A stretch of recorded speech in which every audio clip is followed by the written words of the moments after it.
అన్నం పెడతాడు, కడుపు నిండా తింటాం అంటాం.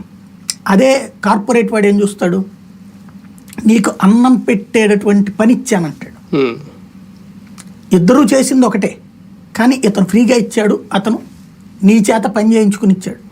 చంద్రబాబు గారు ఈ సిస్టమ్ని ఎంకరేజ్ చేస్తారు. చంద్రబాబు గారి పాలసీ కానీ, తెలుగుదేశం పాలసీ కానీ, విధానపరమైన ఆలోచనలో ఎప్పుడు అదే ఉంటుంది.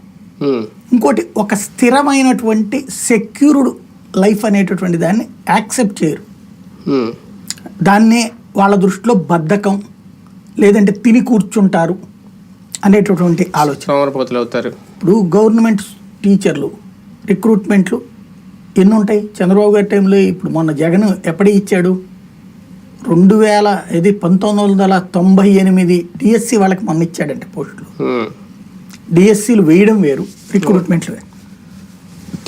ఇప్పుడు అంటే ఏంటంటే ప్రభుత్వం అన్నీ ఎక్కడ చేస్తుంది అనేటటువంటి, చెయ్యకూడదు అనేటటువంటి ఆలోచన విధానం కలిగిన మనిషి ఆయన. జగన్, రాజశేఖర్ రెడ్డి, చంద్రబాబుల ఫార్ములా కంప్లీట్ భిన్నమైంది. ఈయన మాటల్లో అంతా నేను చేస్తానని చెప్తా, ప్రభుత్వాన్ని ప్రజలకి, ప్రభుత్వం అనేటువంటిది నీకు జరుగుతున్న దాంట్లో నా పాత్ర అని చెప్పుకుంటాడు ఈయన. ప్రభుత్వమే నీలోకి దూరేటటువంటి పనిని వీళ్ళిద్దరు తండ్రి కొడుకుల ఫార్ములా.